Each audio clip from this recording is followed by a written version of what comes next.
সরকারি বাসভবনে হঠাৎ আগুন, আর সেই আগুন নেভাতে গিয়ে বেরিয়ে আসে কোটি কোটি টাকার থরে থরে সাজানো নোটের বান্ডেল। খোদ বিচারপতির বাড়ির স্টোর রুম থেকে উদ্ধার হয়েছিল কারি কারি পোড়া নোট, আর তা প্রকাশ্যে আসতেই দেশ জুড়ে পড়েছিল আলোড়ন। শুরু হয়েছিল বিতর্ক, সংসদে আনা হয়েছিল অনাস্থা প্রস্তাব। শেষমেশ দিল্লি হাইকোর্টের বিতর্কিত প্রাক্তন বিচারপতি যশবন্ত বর্মার বিরুদ্ধে তদন্ত রিপোর্ট পেশ করল লোকসভা গঠিত তদন্ত কমিটি। ওই রিপোর্টে সাফ বলে দেওয়া হলো, বিরাট অঙ্কের ওই টাকা কোথা থেকে এলো সেটার কোনো সন্তোষজনক বা যুক্তিগত ব্যাখ্যা দিতে পারেনি ওই বিচারপতি।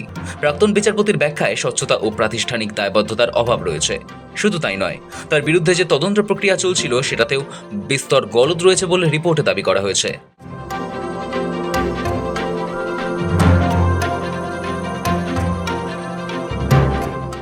লোকসভার স্পিকার ওম বিড়লার গঠিত উচ্চ পর্যায়ে তদন্ত কমিটি স্পষ্ট জানিয়েছে, বিচারপতির বিরুদ্ধে ওঠা 3টি মারাত্মক অভিযোগই 100% সত্যি।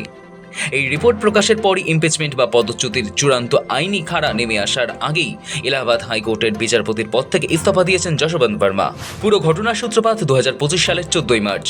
দিল্লির 30 তুগলক ক্রিসেন্টে বিচারপতির সরকারি বাসভবনের একটি স্টোর রুমে আগুন লাগে।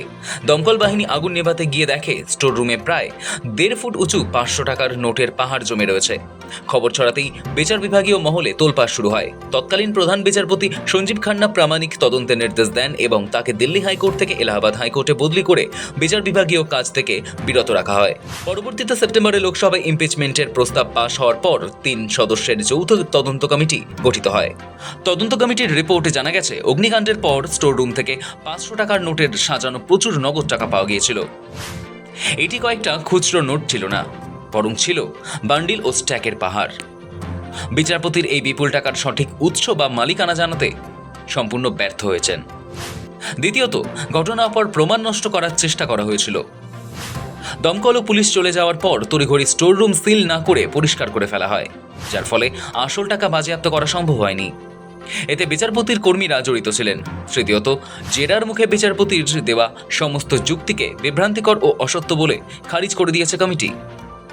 বিচারপতি দাবি করেছিলেন যে স্টোর রুমটি তার নিয়ন্ত্রণে ছিল না এবং তাকে ফাঁসানো হয়েছে, যা প্রমাণ করতে তিনি ব্যর্থ হন।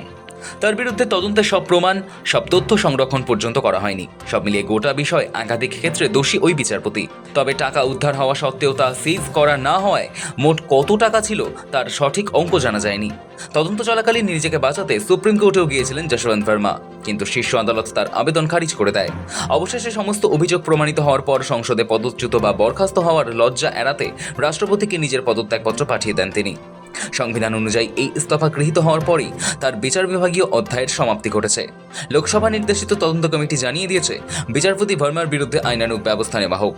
লোকসভা ওই রিপোর্টের ভিত্তিতেই বিচারপতি বর্মার বিরুদ্ধে পদক্ষেপ করবে। ব্যুরো রিপোর্ট, সময়, কলকাতা।